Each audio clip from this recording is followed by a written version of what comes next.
Do self sinkwena me e kplo nu mi do afodide aton e akosu talo tomeleji.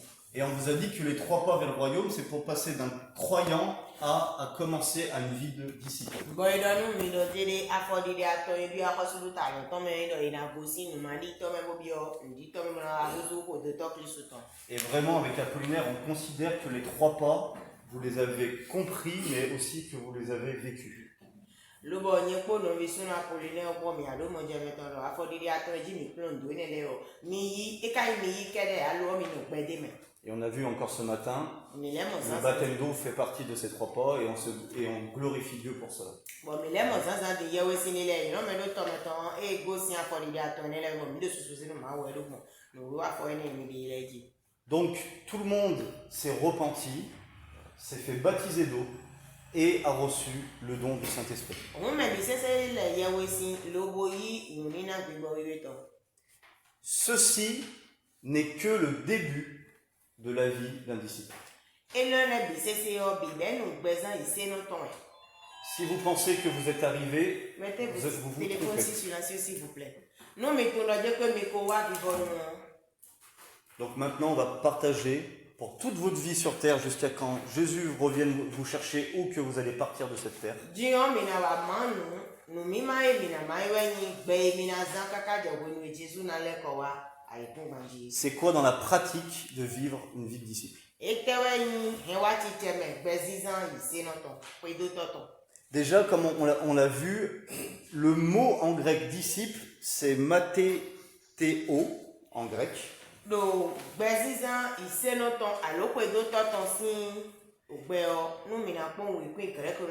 Et ça veut dire 2 choses. La première chose, ça veut dire être un disciple de quelqu'un, de ressembler à quelqu'un. De suivre ses préceptes et ses commandements.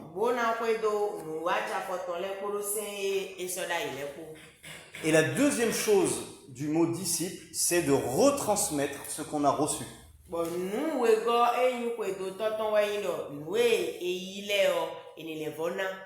De pouvoir enseigner et instruire d'autres personnes.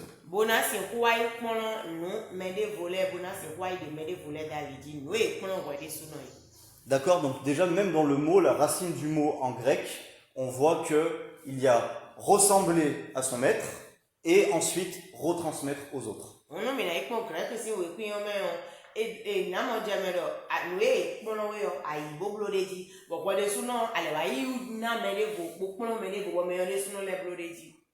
Donc, un disciple, ça concerne toute personne qui a reçu Jésus-Christ.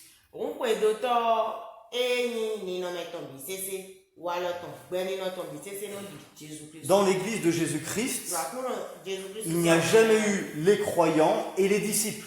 Non, il y avait des disciples.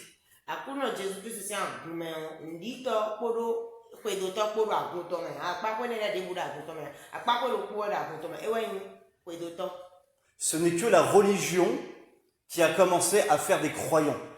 Des personnes qui se contentent de croire.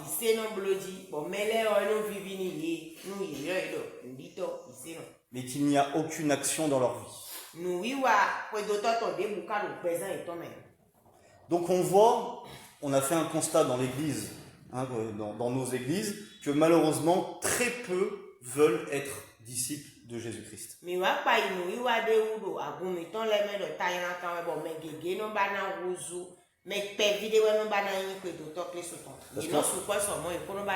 On va voir qu'un disciple, ça veut dire tout simplement mourir à soi, renoncer à soi, pour vivre pour Dieu.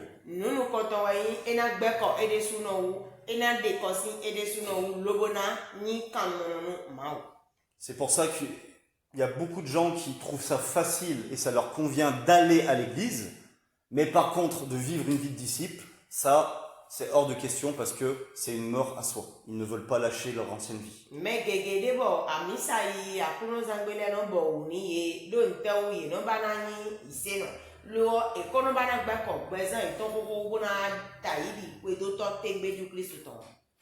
Il y a une deuxième catégorie de personnes, c'est des personnes qui veulent être disciples, mais on va voir qu'ils ne peuvent pas. Et là, c'est encore une autre catégorie. Akpakwe we go we no ye dele ye babo na ikwe do to Kristo ton lo ye kono pe wa mi na mo ye zan leti. C'est peut-être choquant ce que je vous dis, mais c'est pas moi, c'est Jésus dans Luc 14, 26 à 27, le premier passage. Eve na kwacha mi no nde do ne ka nye we do wa lo mi na pon Lucas we ma meta wene. Donc, tu traduiras pas les versets. Vous avez les papiers, vous pourrez les relire, d'accord? Autrement, ça va être trop. Alors, je le lis. Si quelqu'un vient à moi sans me préférer à son père, à sa mère, à sa femme, à ses enfants, à ses frères et à ses sœurs, et même à sa propre vie, il ne peut être mon disciple. Donc, on voit que là, c'est pas il ne veut pas, c'est qu'il ne peut pas.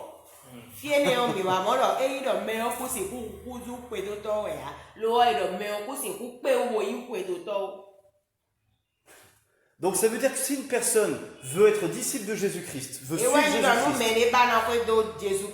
mais qu'il y a son enfant, sa femme, ses frères, sa famille, ou même sa propre vie qui est au-dessus de sa relation avec Jésus, même s'il le veut de tout son cœur, il ne pourra pas, tant qu'il n'aura pas changé de place entre Jésus et toute sa famille, ses enfants, etc.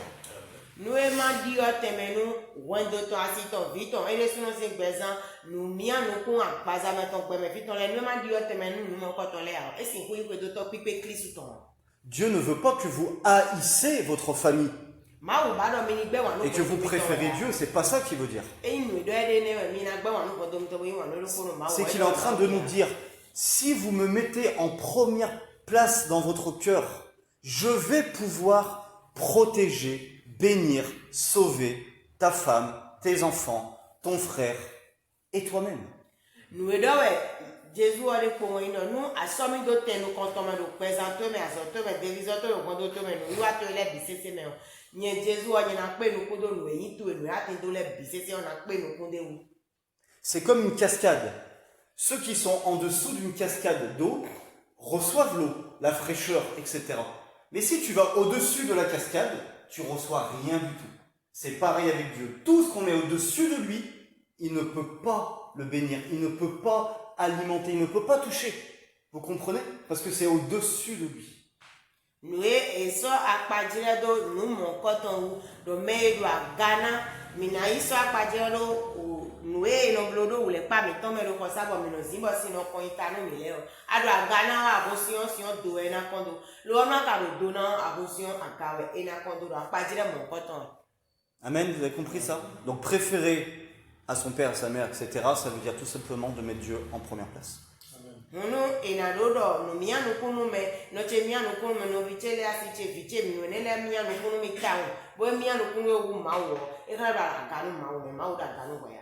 Et généralement, la personne qu'on a mis en première place avant Dieu, le diable, lui, va l'utiliser pour nous attaquer. Et Dieu ne pourra rien faire. Bon, ouais, mais mais non, il doit t'aimer comme il tombe mais Satan innocent, le bon ton avant, mais ton avant, division, mais ton, connaît si peu, bon, aller nous mien. Donc, mi des sous balance, mais on doit aussi t'aimer le mais ton.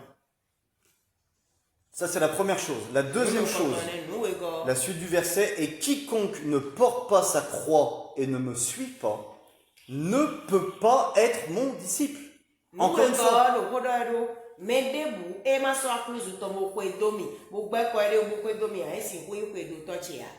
Ça veut dire que un frère vient me voir, je veux suivre Jésus, et je lui dis, tu dois renoncer à ta propre vie. Il dit, ah ben non, il fait demi-tour. Pourtant, il le voulait, mais il ne pourra pas.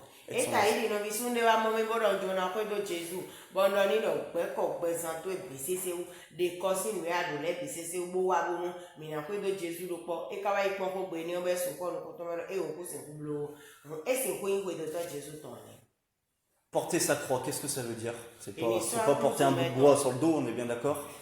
C'est tout simplement de renoncer à sa vie.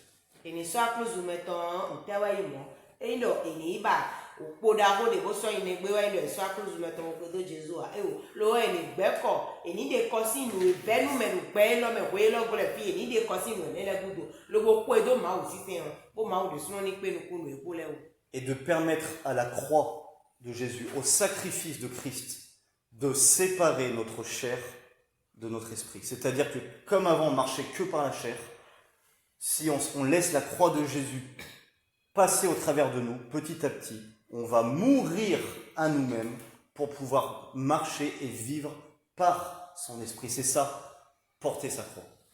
Edo eni so akrozu meton en do ewe yindo eni jo gbe meton do bi sese bo kwe do Jesu bi zoni kwepo so mi kun to bi do jiton nu kun do to bi no gosi jiton ewe yindo eni so akrozu meton bo kwe do Jesu.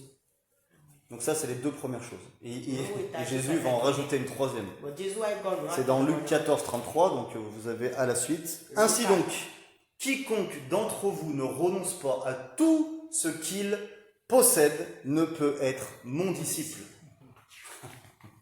Il en rajoute une couche. Ça veut dire, même si tu veux être son disciple, mais ton entreprise, ta maison, ta belle voiture, tes terrains, ça prend plus de valeur, plus de place dans ton cœur que Jésus-Christ. Tu ne pourras pas, avec toute la volonté du monde, tu ne pourras pas être un disciple de Jésus-Christ.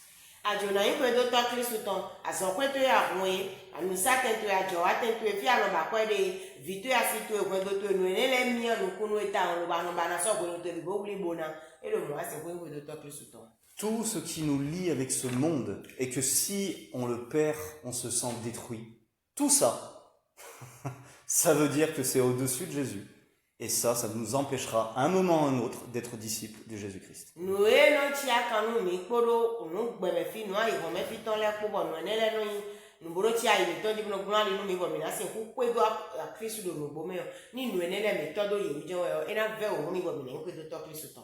Est-ce que Dieu veut qu'on soit pauvre, sans travail, sans maison? Non, bien sûr que non.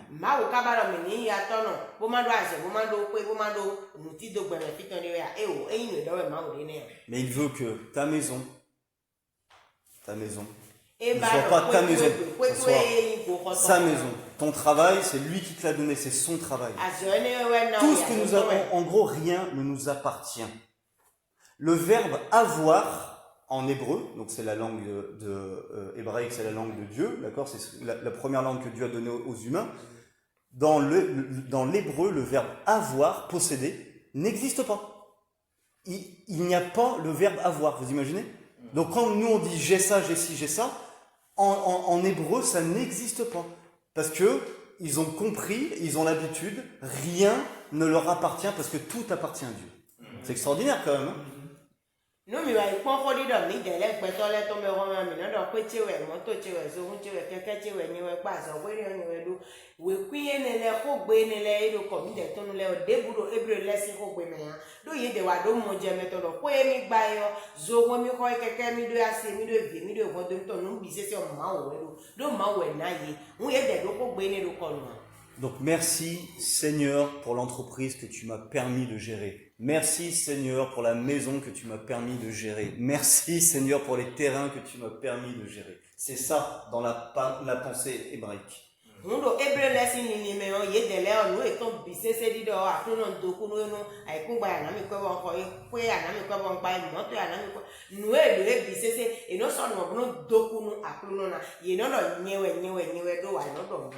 Et franchement, c'est pas beaucoup plus reposant de savoir que tout appartient à Dieu et que Dieu c'est notre Père. C'est beaucoup plus reposant parce que lui, il a les épaules assez larges pour tout porter.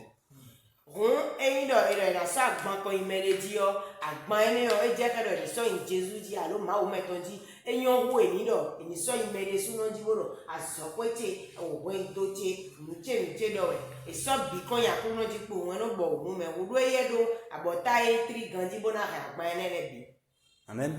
Et regardez le dernier passage, dans Galates 5, 24. Ceux qui appartiennent à Jésus-Christ ont fait mourir sur la croix leur propre nature avec ses passions et ses désirs. Et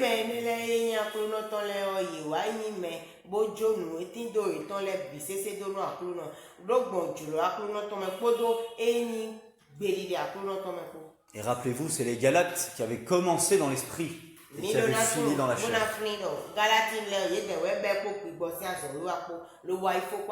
Donc ça veut dire quoi? S'ils ont commencé, ça veut dire qu'ils voulaient être disciples, Mais ils se sont rendus compte que tout ça, ils ont pas lâché, donc ils ont fini dans la chair. Kodo gbigbo lobo tuna mi jona ko do to Kristu ton nu come on ye kawa ifo ko agbaza ko mu mi tuna nu mi jona ko do Kristu mi na lo acheji bonu mi ma be ko gbigbo ko boy ifo ko agbaza ko.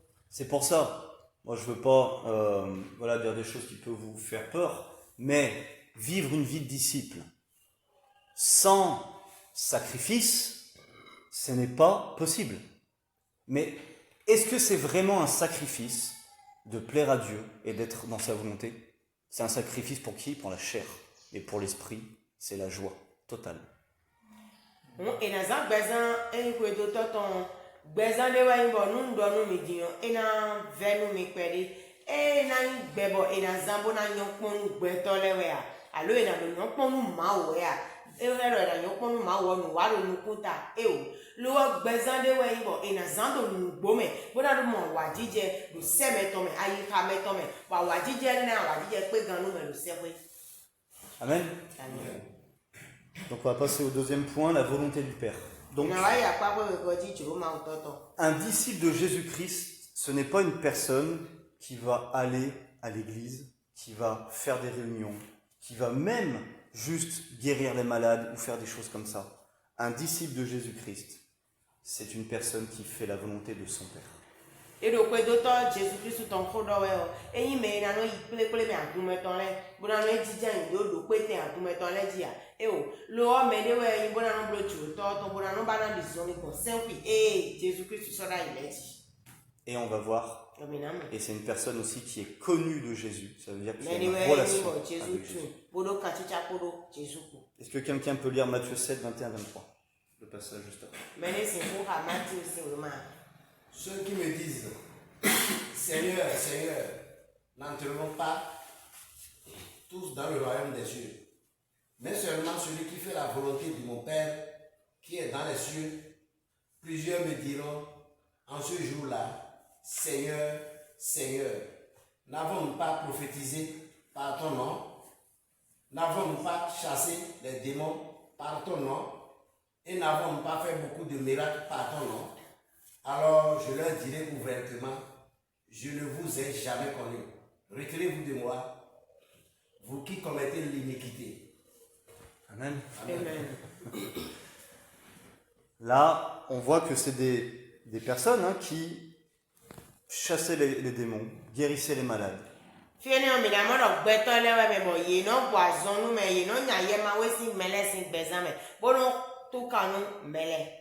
Mais là, le Seigneur Jésus nous donne une leçon. C'est-à-dire que, encore une fois, tout ce que nous pouvons faire qui est hors de la relation avec Christ et hors de la volonté du Père, ça ne sert à rien. Ce n'est que vanité.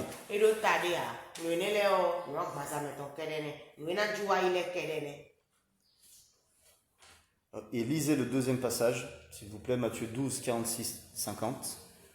Comme Jésus s'adressait encore à la foule, voici sa mère et ses frères, qui étaient dehors, cherchèrent à lui parler. Quelqu'un lui dit, voici ta mère et tes frères sont dehors, et ils cherchent à te parler. Mais Jésus répondit à celui qui le lui disait, qui est ma mère et qui sont mes frères? Puis entendant la main sur ses disciples, il dit, voici ma mère et mes frères, car quiconque fait la volonté de mon Père qui est dans les cieux, celui-là est mon frère, et ma mère, et ma soeur, et ma mère, mon Père qui est au Christ. Amen. Amen. Donc, quand on accepte Jésus-Christ, on a une nouvelle famille. Et cette nouvelle famille, c'est tous ceux qui font la volonté de notre Père.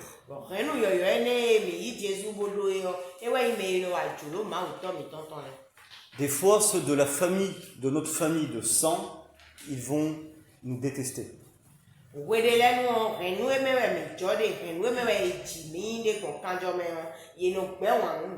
C'est pour ça qu'on doit comprendre que l'Église, les frères et sœurs qui sont avec nous, sont notre nouvelle famille. ewe zobo mi do na tro no bi sun no bi yon lo fo po mi ko ra gun mele o iwe wuzu khenu mi ton. Donc maintenant, ce qui est intéressant, c'est de savoir quelle est la volonté du Père.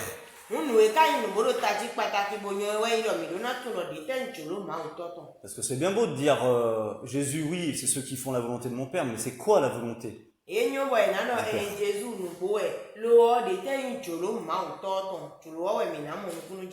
Et ça, c'est vraiment une clé, c'est dans Jean 6,40. La volonté de mon Père, ça peut pas être plus clair, hein, la volonté de mon Père, c'est que quiconque voit le Fils et croit en lui ait la vie éternelle, et je le ressusciterai au dernier jour.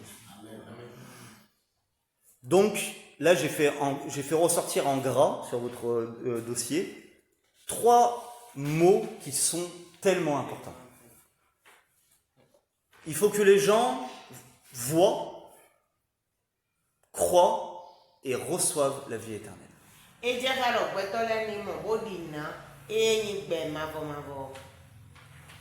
Mais on pourrait dire, si on est dans la chair, oui, mais là, ce que tu dis, Brian, c'est n'importe quoi. C'est, là, il parle quand Jésus était sur terre. Parce que Jésus, il était là physiquement, donc on pouvait le voir, on pouvait l'entendre.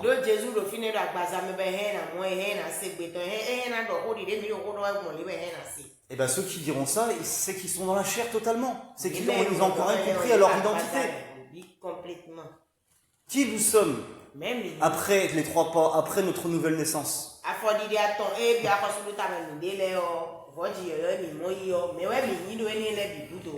Nous sommes le corps du Christ. Donc quand moi je me déplace,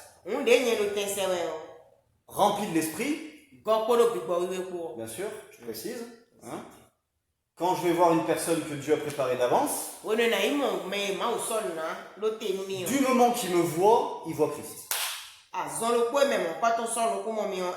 Du moment que j'ouvre la bouche et je commence à lui parler, il entend Christ. Parce que si la volonté du Père, il n'y avait que Jésus sur terre qui pouvait la faire, à quoi bon? Pourquoi on reste encore sur terre depuis 2000 ans? Pourquoi il n'est pas venu nous chercher? On ne sert plus à rien. Parce qu'on ne peut plus faire la volonté du Père. Ça serait un non-sens.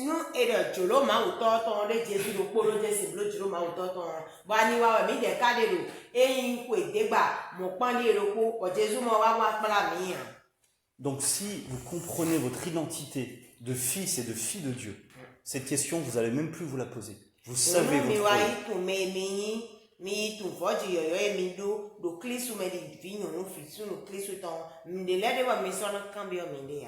Et rappelez-vous ce qu'on a dit pendant toute la semaine, le caractère et la puissance représentent Christ.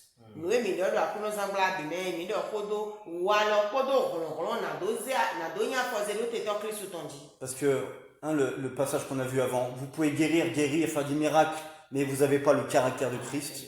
Jésus dit, je ne te connais pas.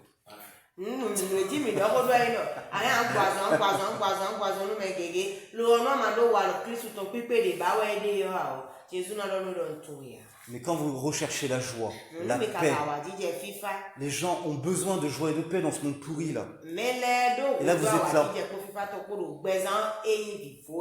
Vous êtes dans leur présence, ils ont vu Christ. Christ est avec eux.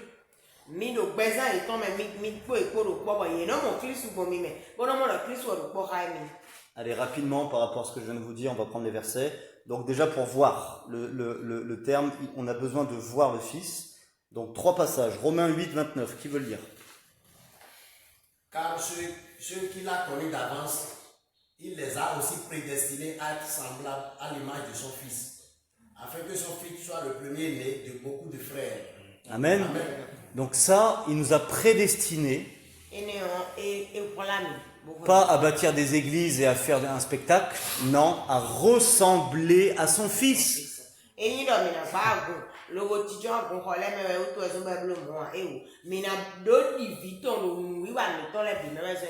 Pourquoi Dieu veut qu'on ressemble à son Fils? C'est pour que le monde voit son Fils.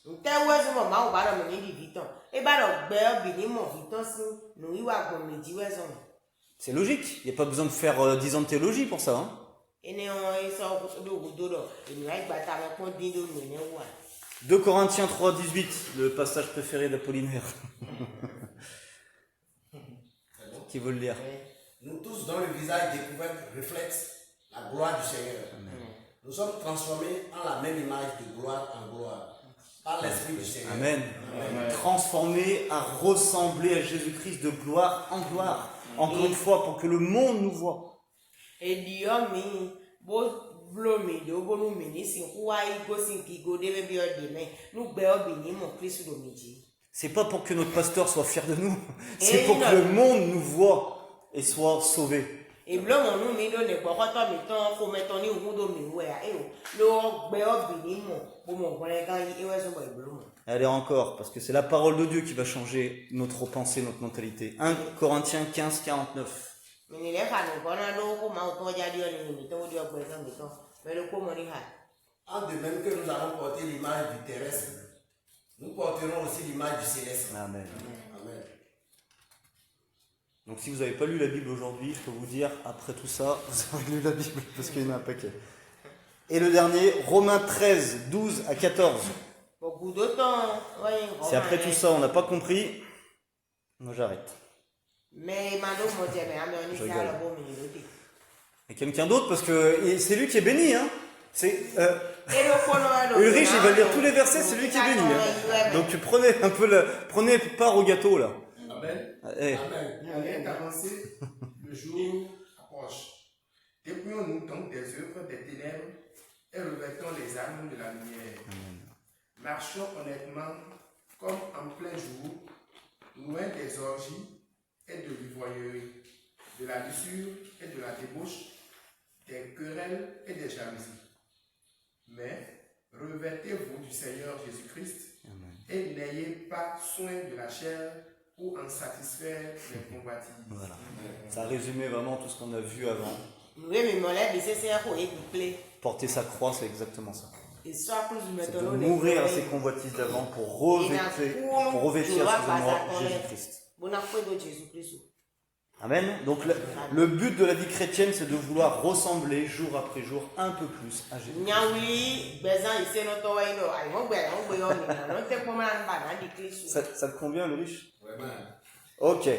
Donc la volonté du Père, c'est voir le Fils. On a compris. Maintenant, croire au Fils. Jolo ma o to to ino mi ni di o vi to sun. Donc là, j'ai mis un seul passage, mais ce passage nous dit tout. C'est Romains 10, 14 à 17. Oui, pour le ko ge mi na ze we for ka ni bi don mi we. Amen. Comment donc invoqueront-ils celui en qui ils n'ont pas cru? Et comment croiront-ils en celui dont ils n'ont pas entendu parler? Et comment en entendront-ils parler s'il n'y a personne qui prêche? Et comment y aura-t-il des prédicateurs s'ils ne sont pas envoyés?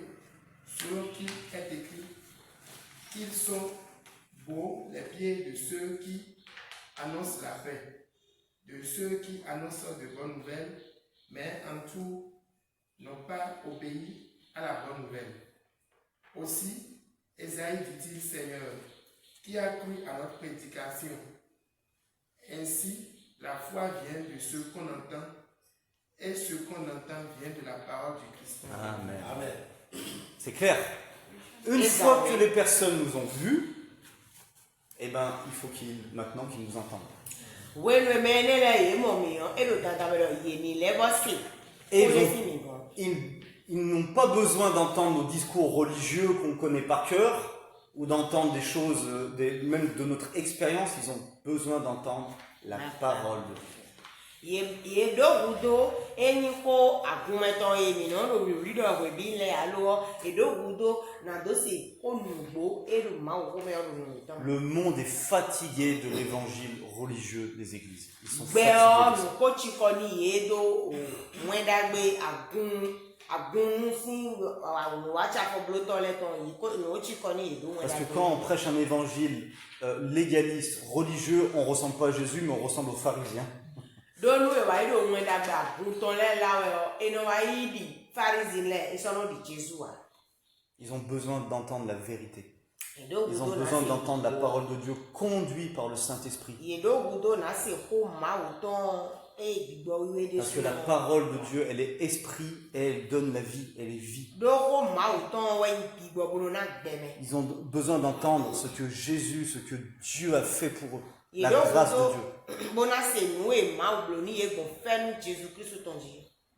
Ok? Et la troisième chose, pour qu'ils aient la vie éternelle. Donc ça, je sais qu'on en a déjà parlé. On va aller rapidement. Donc la vie éternelle, Jean 17,3. Or, la vie éternelle, c'est qu'ils te connaissent, toi, le seul vrai Dieu, et celui que tu as envoyé, Jésus-Christ. Amen. Et on voit, si on veut aller en profondeur, connaître Dieu, ce n'est pas que avec notre intelligence, mais c'est une relation intime. Et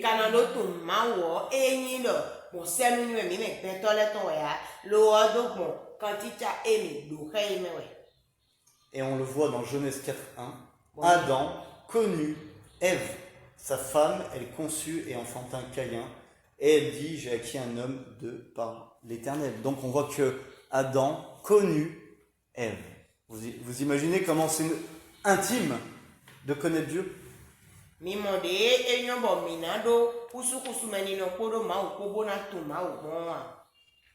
D'accord, donc on a besoin de connaître Dieu et on a besoin d'être connu de Dieu. Donc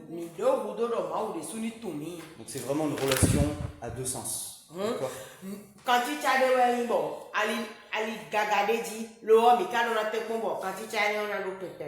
Donc voilà la vie éternelle. Donc cette vie éternelle, elle commence après les 3 pas, après notre nouvelle naissance. Là, on peut commencer à avoir une relation avec Dieu. Ok? Très bien. Donc je vais vous poser une question. Est-ce que vous aimez Jésus? Celui qui aime Jésus, lève la main.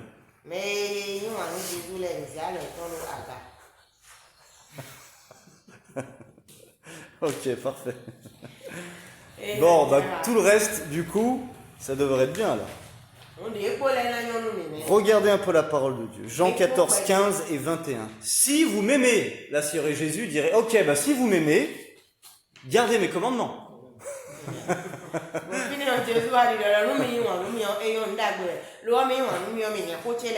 Celui qui a mes commandements et qui les garde, c'est celui qui m'aime, et celui qui m'aime sera aimé de mon Père.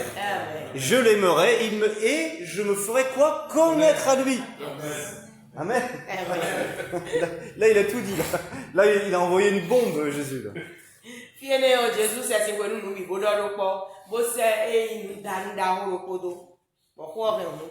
Donc maintenant, on va passer le deuxième temps là, de l'enseignement sur les commandements de Jésus.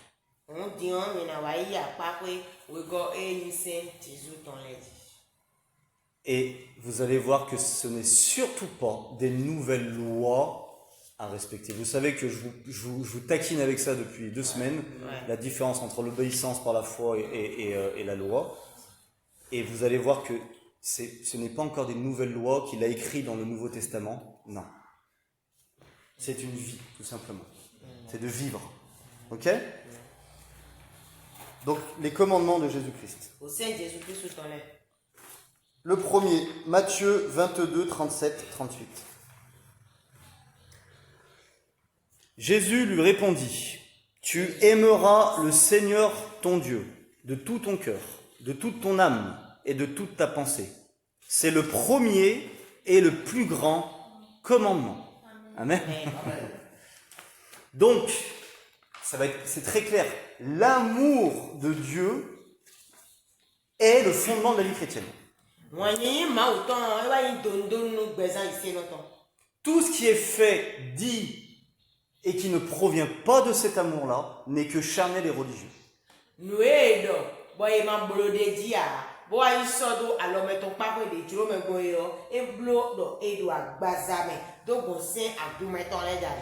Et c'est pour ça que l'enseignement que je vous ai donné sur l'amour de Dieu pour nous, nous pouvons l'aimer parce qu'il nous a aimés le premier.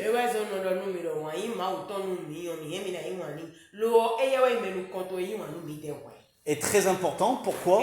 Parce que l'homme, dans sa nature charnelle, va prendre cela comme une nouvelle loi. Je dois aimer Dieu, je dois aimer Dieu, je dois faire des choses pour Dieu. Et ça devient une nouvelle loi. Il se force à aimer Dieu. Et ça, pour Dieu, ça lui fait pas du tout plaisir. Ene ogbeto yin mi to lo agbazame o mi no ba do na yi ma wo kwegbe na yi za ma wo sin kwegbe na yi susu ma wo sin fo me na yi to azikpo na yi me do ma wo sin kwegbe we yi nu e nya nyo ponu ma wo lo peza mi to me sin alo ne le bi se se o ma wo gon agbazame sin no wa we mi de e yin mi ba we ma wo de sin mi gon ya. Et on le voit dans les passages qu'on a déjà étudiés, c'est pour ça qu'on passe rapidement. 1 Jean 4, 9 et 10. L'amour de Dieu a été manifesté envers nous en ce que Dieu a envoyé son Fils unique dans le monde afin que nous vivions par lui. Et cet amour consiste non point en ce que nous avons aimé Dieu, mais en ce qu'il nous a aimés et a envoyé son Fils comme victime expiatoire pour nos péchés. Voilà l'amour de Dieu. Voilà la base de ce premier commandement. C'est parce que Dieu a tant aimé le monde. C'est pas nous. Il n'y a rien à se glorifier. D'accord? C'est parce que Dieu nous aime.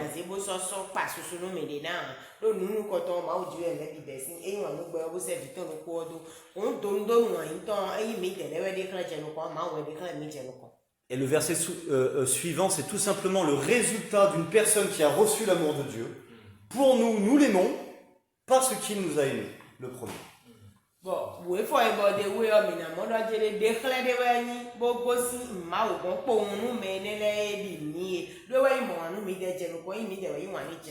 c'est pour ça qu'avant-hier, quand je vous avais donné l'enseignement sur l'obéissance, et quand, je ne dirais pas qui, certains d'entre vous, quand j'ai posé la question, quand vous voulez plaire à votre père paternel, vous le faites dans quel but, dans quelle raison? Et les réponses a été pour pas se faire taper dessus, pour pas se faire punir. Vous imaginez que si c'est pareil dans la relation avec Dieu, si vous essayez de plaire à Dieu pour pas vous faire condamner, punir par Dieu, comment c'est pas du tout la vraie vie chrétienne. D'accord? Donc c'est les personnes qui ont reçu l'amour de Dieu de savoir, ça y est, j'ai compris, tu m'aimes, maintenant je suis reposé. Bah maintenant, je vais t'aimer. Amen. Amen. Donc voilà, donc le premier commandement c'est ça, aime ton Dieu de tout ton cœur. Donc rapidement ça veut dire quoi? Mettre Dieu en priorité, on a vu.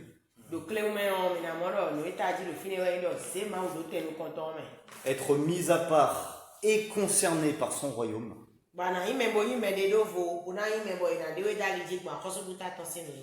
Et faire de lui notre désir. Et ça va se manifester comment? Par des prières de reconnaissance, de l'adoration, de la louange.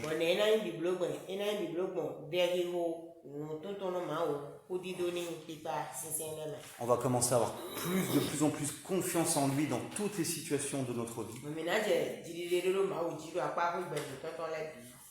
Et bien sûr, avoir un amour, comme nous l'a très bien prêché hier Apollinaire, un amour pour sa parole. Une envie de lire sa parole. De prendre du temps dans la parole. Ok, le deuxième commandement. Matthieu 22, 39. Et voici le second, qui lui est semblable. Tu aimeras ton prochain comme toi-même. Là, ça commence. Amen. Amen. Amen. Ça, c'est dur. Là, Très dur. là, ça commence. À vraiment voir si on a reçu l'amour de Dieu et le Saint-Esprit. Ok, première question qu'on peut se poser. Qui est notre prochain? Et comment on peut l'aimer comme nous-mêmes? Ok? On va essayer de répondre à ça.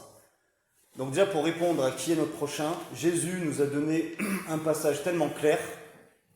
C'est dans Luc 10, 30 à 35. Si quelqu'un veut le lire. Jésus répondit, un homme descendait de Jérusalem à Jéricho lorsque les brigands l'attaquèrent. Lui prirent tout ce qu'il avait, le battirent et s'en allèrent en laissant à demi-mort.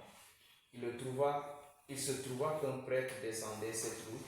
Quand il vit l'homme, il passa de l'autre côté de la route et s'éloigna.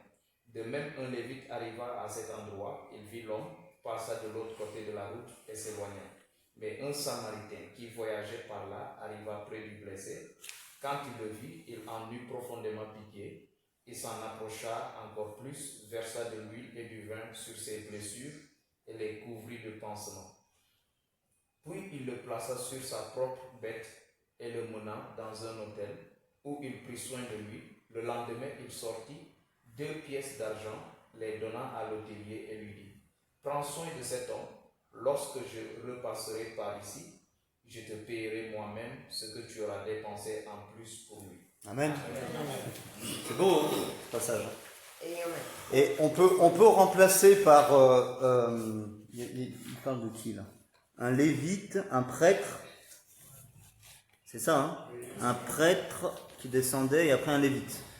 On pourrait remplacer ça par un pasteur et l'autre un leader d'une église. Vraiment. Et là on voit, à place de Samaritain, on peut mettre un disciple de Jésus-Christ.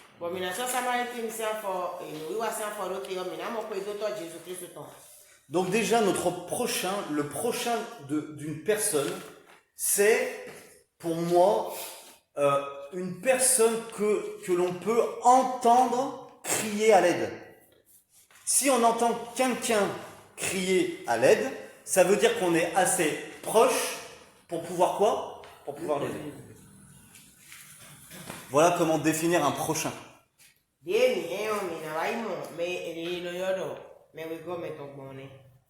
Donc, aujourd'hui, moi j'habite en France, d'accord, mais là je suis au Bénin.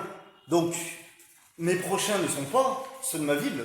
Aujourd'hui, là, mes prochains, c'est ceux qui sont dans ce quartier, dans tous ceux qui peuvent, quand ils vont crier à l'aide, je vais pouvoir aller les secourir.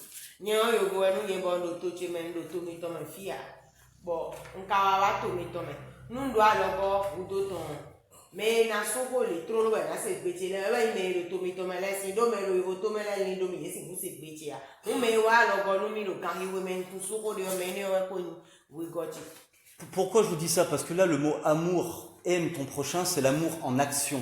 Ça veut dire quoi? Ça veut dire que quelqu'un qui habite en Chine, je suis désolé, mais arrêtez de croire que vous allez pouvoir l'aider. Aime ton prochain, le mot prochain, proche, c'est ceux que tu côtoies, c'est ceux qui sont proches de toi. D'accord? Pas proches dans ton foyer, mais proches dans ton quartier, proches dans ta ville, ceux que tu peux facilement aller visiter et aider. Amen. Et après, il dit, aime ton prochain comme toi-même. Donc, il y a beaucoup de gens, après, quand j'enseigne ça, ils me disent, oui, mais je peux pas aimer mon prochain parce que je ne m'aime pas moi-même.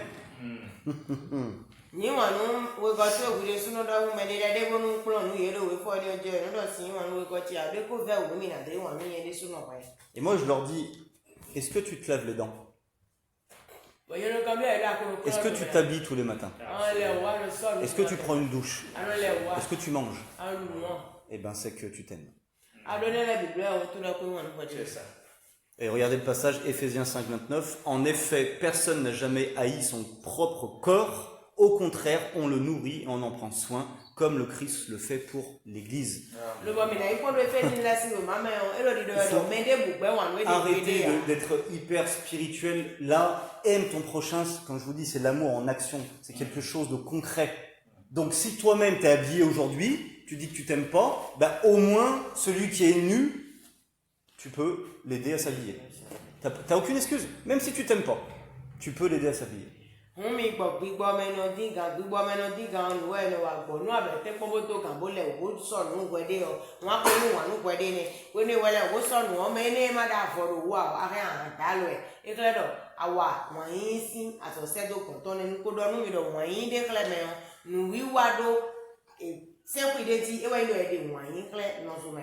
En gros, ça veut dire, tout ce que tu te fais de bien pour toi-même, bah fais-le à ton prochain. Ça veut dire ça, aime ton prochain.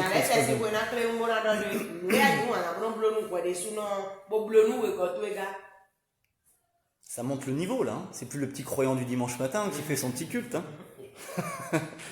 Et c'est que le début. Donc voilà, donc on parle de prendre soin et aider les autres comme si on le ferait pour nous-mêmes. Ça, c'est super important de comprendre. Et on voit que depuis le début, on comprend que Christ, quand on lit les évangiles, son cœur à Christ, ça a été d'aider les pauvres. Aider les plus démunis, ceux qui étaient sous l'emprise du diable. Il faisait que ça, Jésus.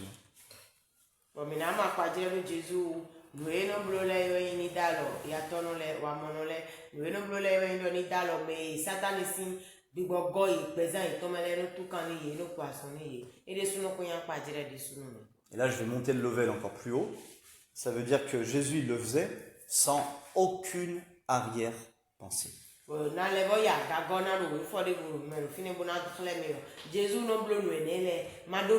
Je m'explique. Nous, en tant que chrétiens, disciples, il y en a qui vont aider leur prochain, mais dans l'arrière-pensée, c'est pour les prendre et les emmener où? À l'église. On veut qu'ils viennent à l'église. On veut que le pasteur nous applaudisse.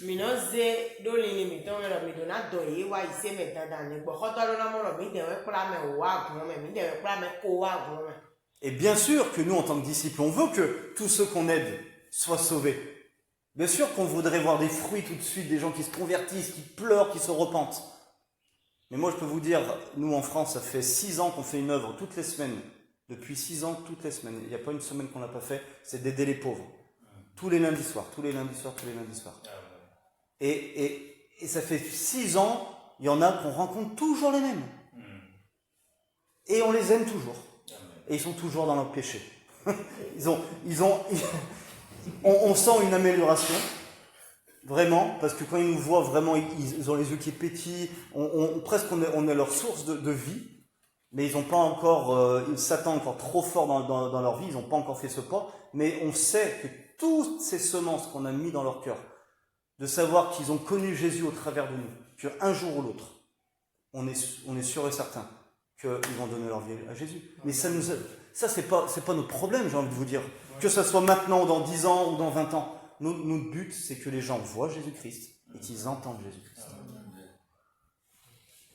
Et c'est le Saint-Esprit qui convainc. Il ne faut pas changer les rôles. Les hommes dans l'église, les religieux, ils veulent convaincre les gens, ils prennent la place du Saint-Esprit. On ne doit pas convaincre les gens. On doit les aimer. On doit les aimer. C'est pas marqué dans les commandements. Il faut convaincre votre prochain. Non, aime ton prochain. Et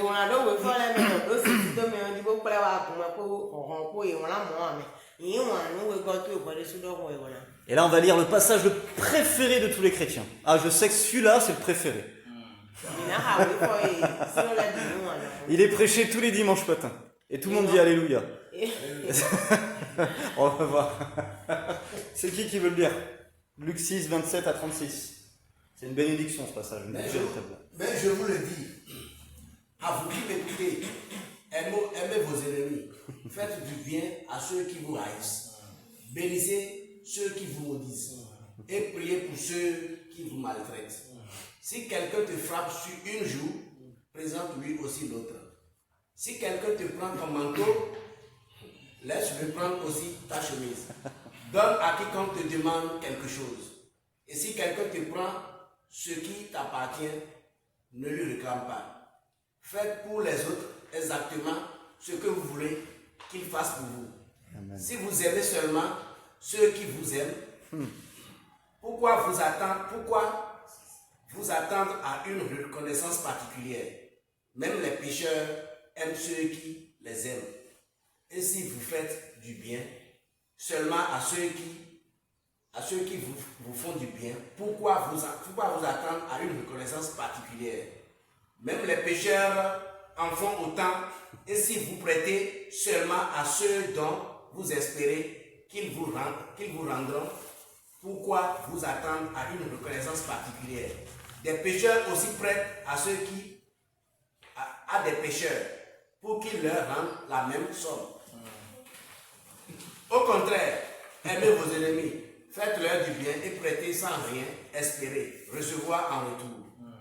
Vous obtiendrez une grande récompense et vous serez les fils Amen. Écoutez bien ça, et vous serez les fils car il est le bon des ingrats, Amen. les ingrats et les méchants. Amen. Soyez pleins de bonté, comme votre Père est plein de bonté. Amen. Amen. Juste ces deux dernières phrases là, là Jésus l'a mis un niveau. Waouh, waouh, waouh. Et vous serez les fils du Dieu très haut.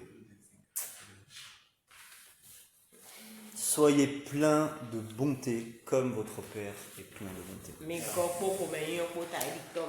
Waouh.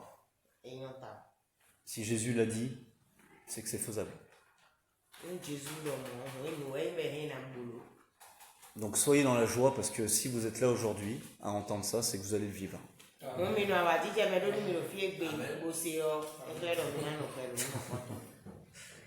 Et combien de personnes Christ a guéri, délivré et aidé et qu'à la fin, ils l'ont abandonné? Combien? Vous connaissez le nombre? Donc, on n'a pas d'excuses. On n'a pas d'excuses. Personne, quand il était sur la croix, il ne restait plus personne. Et pourtant, des milliers de personnes, il a aidé, il a guéri, il a passé du temps avec eux, à les aimer. Et là, dans l'église, on est blessé. On est vite blessé quand quelqu'un nous dit quelque chose, nous fait quelque chose, on est blessé. Et ça, il faut vraiment se repentir d'être blessé encore en Jésus-Christ. Parce que ça veut dire que les blessures de Christ n'ont pas suffi. On a encore besoin, nous, d'être blessés. Ah, c'est pas possible.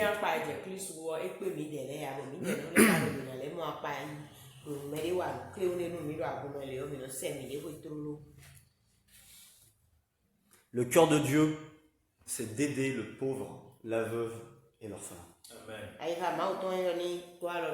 Et ça, son cœur n'a pas changé. C'est pas un nouveau cœur de Dieu dans le Nouveau Testament, au travers de Jésus. Non, ça a toujours été ça. Et sauf que Jésus-Christ l'a fait concrètement pour révéler le Père devant l'humanité.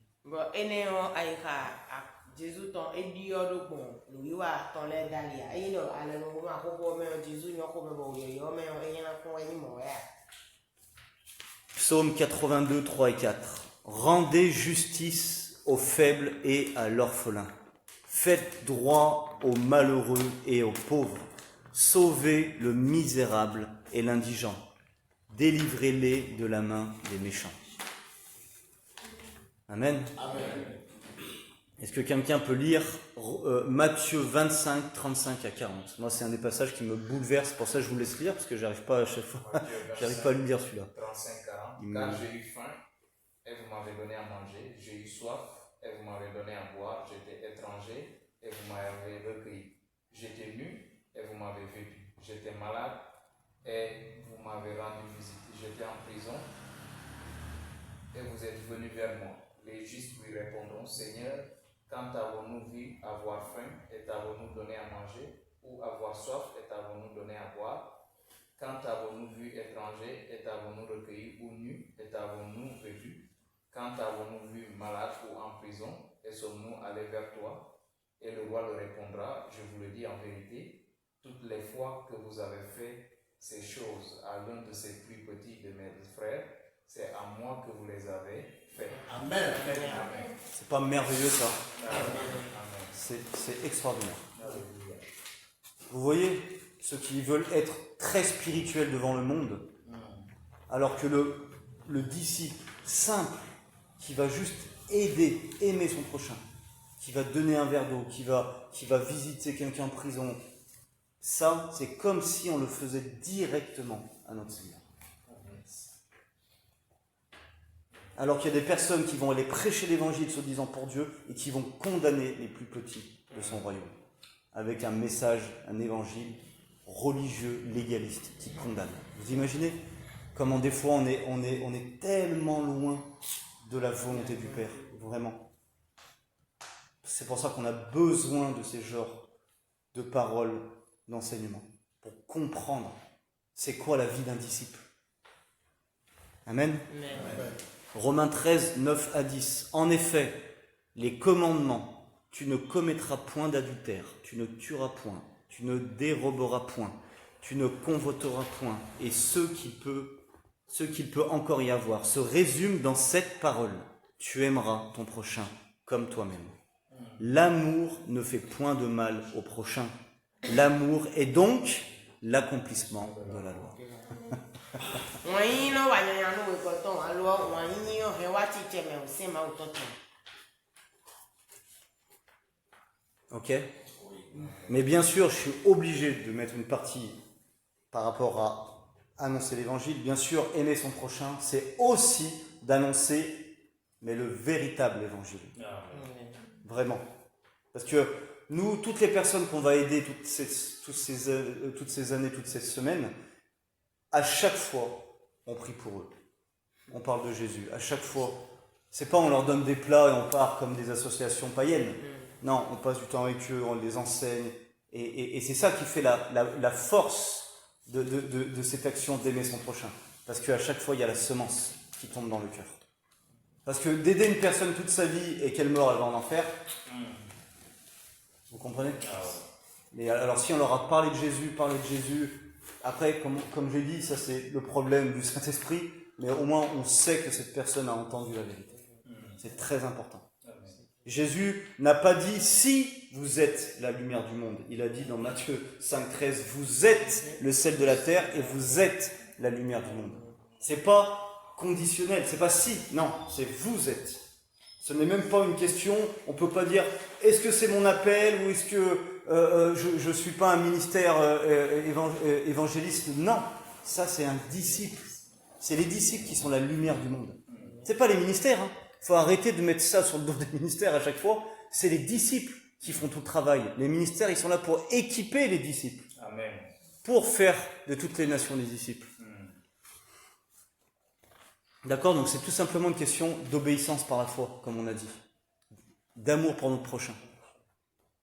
Donc on peut résumer les 3 années de ministère de Jésus sur terre. C'est comme s'il nous a dit, regarde mon enfant, pendant ces 3 années, je vous ai tout montré. Alors fais de même, va ou allez, je te donne le pouvoir et l'autorité, va, parle, ouvre la bouche, fais des disciples et je serai avec toi tous les jours. Amen. Voilà ce que le Seigneur nous dit ce soir. Amen. Qu'est-ce qu'elle dit? C'est bon? Oui. Pourtant elle parle là. J'entends un son qui sort de sa bouche.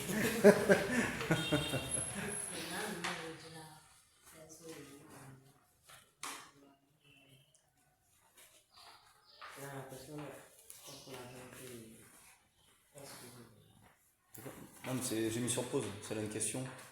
Ouais, bon, c'est une question banale, mais pas tellement aussi. Elle demande si on fait du bien à quelqu'un et on publie à tout le monde. Ah. Est-ce que ça aussi c'est une façon de manifester l'amour de Dieu? Non, si, c'est une bonne question, parce que justement, il y a un verset qui dit si tu donnes, et quand tu donnes de la main droite, il faut que ta main gauche ne sache même pas que tu as donné. Donc non, c'est une bonne question. Ça veut dire que ceux qui font, c'est avec toi qu'on en parlait, je sais plus, il y en a qui vont aider les gens, ils vont se filmer, ils vont mettre ça sur YouTube. Non, c'est pas bon. Ça se fait vraiment en secret. Du moment que le Père le voit, on fait ça pour le Père, on fait pas ça pour se montrer aux autres. Donc non, il faut pas se montrer justement. Il faut pas se glorifier, parce que si tu te montres, tu te glorifies du coup.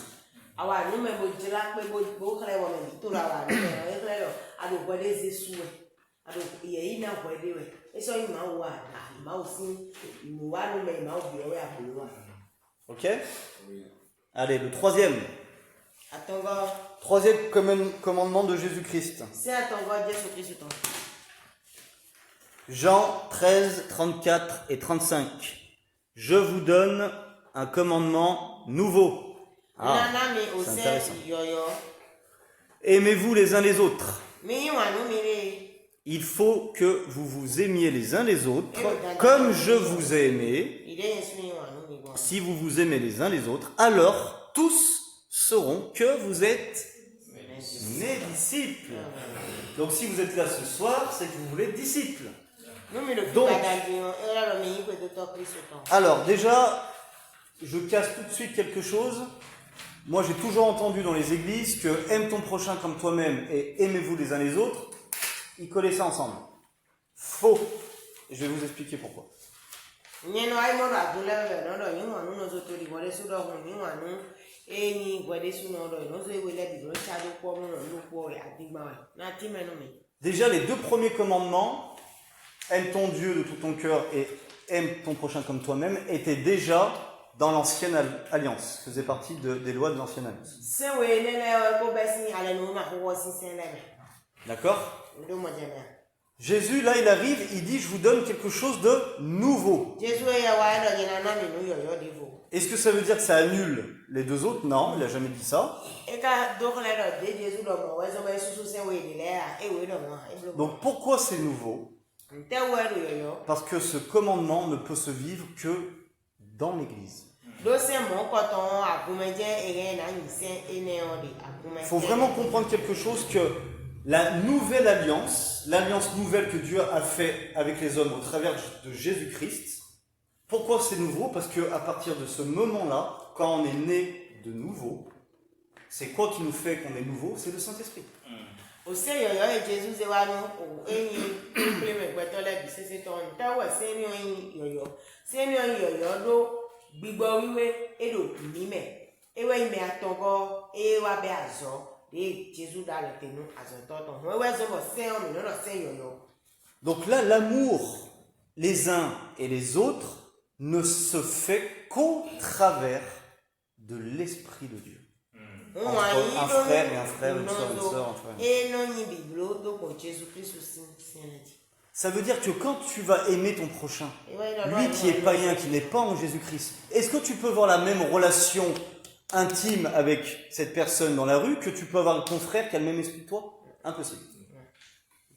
Vous comprenez? Donc pourquoi c'est aimez-vous les uns les autres? C'est que je vous ai donné mon esprit. Maintenant, avec mon esprit, vous allez pouvoir vous aimer selon mon esprit. Amen. Donc le juif et l'arabe qui sont en combat dans le monde, si un juif et un arabe se convertissent en Jésus-Christ, ils vont s'aimer, non pas par des affinités charnelles ou terrestres, parce que c'est pas possible, mais ça sera par l'Esprit de Dieu. Et là, c'est extraordinaire. Vous comprenez? Les plus grands ennemis dans le monde, dans la chair, en Jésus-Christ, vont s'aimer parce qu'ils auront le même esprit. Amen. Donc c'est pour ça que c'est nouveau. Dans l'ancienne alliance, ils ne pouvaient pas vivre ce commandement, parce que l'Esprit de Dieu n'était pas en eux. Ok, c'est clair? Donc on l'a vraiment dans votre tête. Et aime ton prochain, c'est aider ceux qui sont autour de nous, aider le veuve, orphelin, donner à manger, tout ça, ok?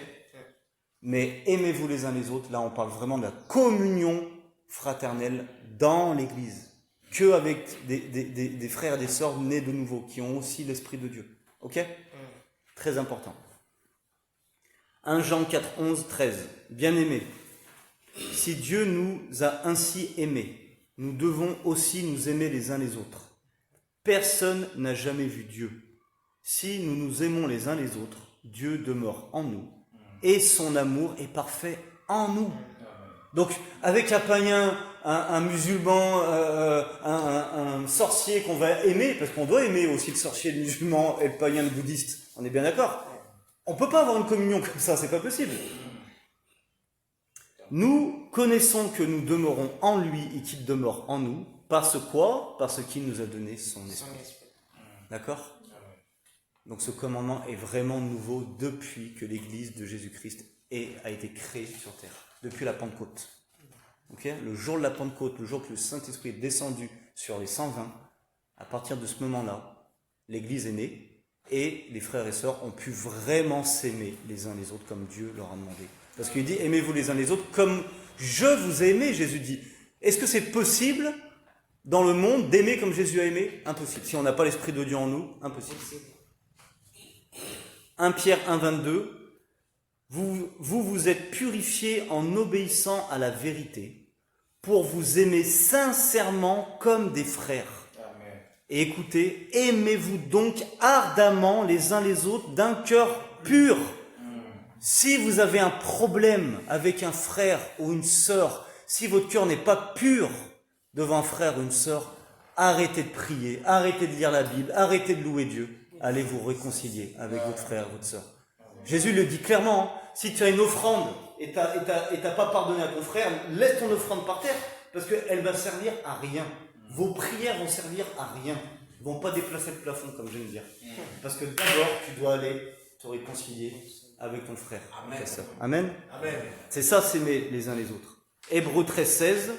N'oubliez pas de faire le bien et de vous entraider fraternellement, car ce sont de tels sacrifices qui plaisent à Dieu. C'est pas compliqué de plaire à Dieu. Il suffit d'aimer. Mais sincèrement. Pas pour recevoir quelque chose vraiment. Il faut qu'on apprenne à vouloir aimer sincèrement. Il faut qu'on apprenne à s'oublier soi-même, même si des frères ou des sœurs, leur caractère, leur personnalité, tout ce qu'on veut ne nous convienne pas, on doit apprendre à aimer. On doit apprendre à s'oublier. C'est comme le couple. Un homme et une femme, au début, ça frotte un peu. Pourquoi? Jusqu'à quand? L'homme va dire, maintenant, moi, je vais tout faire pour que ma femme soit heureuse. La femme va dire, je vais tout faire pour que mon homme soit heureux. Amen. La conclusion de ça, les deux vont être heureux. Parce que les deux vont s'oublier pour penser à l'autre. C'est pas plus compliqué que ça. Mais dès qu'il y en a un qui se regarde le nombril, ah, il m'a blessé, ah, il est comme ça, ah, il m'a fait ça, et bien automatiquement, ça brise la relation. Et il n'y a plus l'amour les uns et les autres. C'est terminé. C'est pas possible. Ok? Oui. Donc le fait de vivre l'Église et d'être en communion avec les frères et les sœurs, cela permet d'être constamment dans la vie de disciple. Amen. Donc ne quittez jamais le corps du Christ pour vous isoler. Les pasteurs prennent ce verset pour dire faut pas quitter le bâtiment, faut pas quitter l'assemblée. Non, là je vous dis faut pas quitter le corps du Christ. Si demain vous quittez physiquement ça, trouvez tout de suite des frères, des sœurs, d'autres disciples pour vivre l'Église, pour vivre l'amour les uns avec les autres. Donc, en résumé, un disciple, c'est quoi? C'est une personne qui est rentrée dans son identité en Christ. Ok, les 3 pas, qui est né de nouveau. Et qui a compris combien Dieu l'aime. On a dit que c'était le fondement. Ok? Et après, de vivre toujours. C'est comme un fil rouge, ce que je viens de vous donner, de votre vie sur Terre. On a vu les 3 pas. Là, moi, j'ai appelé les 3 axes de la vie de disciple. C'est que si dans votre vie chrétienne de disciple, un jour, vous aimez plus votre prochain, mais quand même vous aimez votre Dieu et vous vous aimez les uns les autres, vous savez que là il y a l'alarme rouge ting, ting, qui sonne, ça veut dire que vous êtes en train de dévier, ou de devenir religieux, ou que votre cœur s'est endurci, d'accord? Donc la relation avec Dieu, d'aider son prochain, et de vivre l'Église, c'est les 3, pas commandements selon Jésus, mais c'est la vie d'un disciple. C'est pas une nouvelle loi, c'est la vie d'un disciple. Donc cherchez ça de tout votre cœur, si vous voulez vivre la vie de disciple. Parce que sans ça, vous ne pourrez pas faire la volonté du Père. C'est pas possible. Quelqu'un qui ne vit pas l'Église, qui est isolé, tout seul, c'est très compliqué pour faire la volonté du Père, Jean 6,40. De voir, que la personne te voit, croit, et que tu l'emmènes jusqu'à la vie éternelle. Donc, c'est-à-dire faire les 3 pas. D'accord? Donc, on a besoin de l'Église. Moi, j'ai besoin de l'Église. Si je ne vis pas l'Église, je meurs. Non, vraiment. Je peux plus faire ce que je fais. C'est pas possible.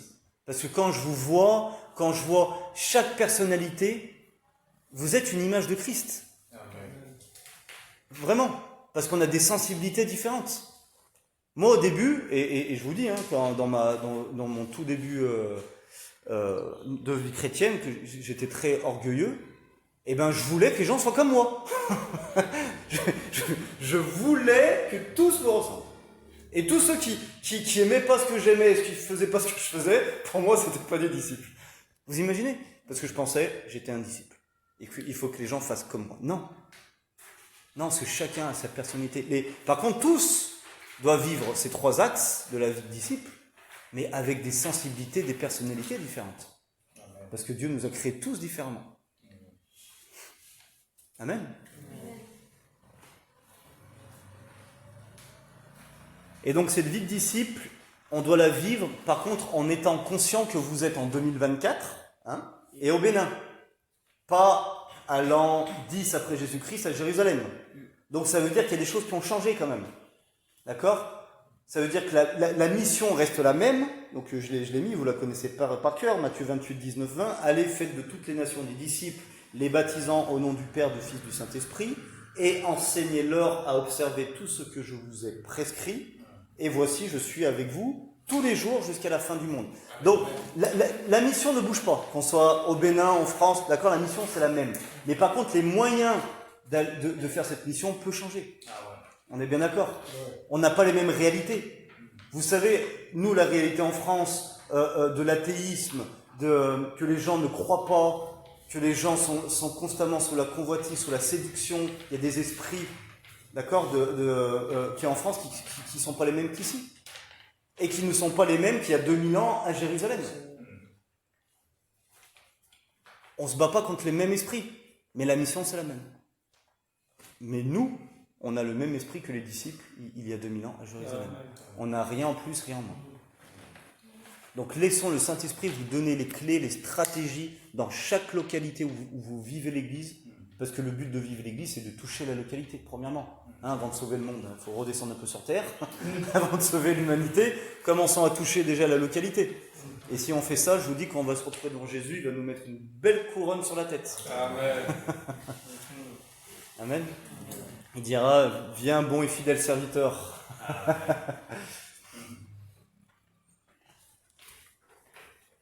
Donc voilà, pour finir, le fait de respecter les 3 commandements de Jésus, c'est tout simplement d'obéir à Dieu et de vivre comme Jésus a vécu. Et on le voit dans 1 Jean 2, 3 et 6.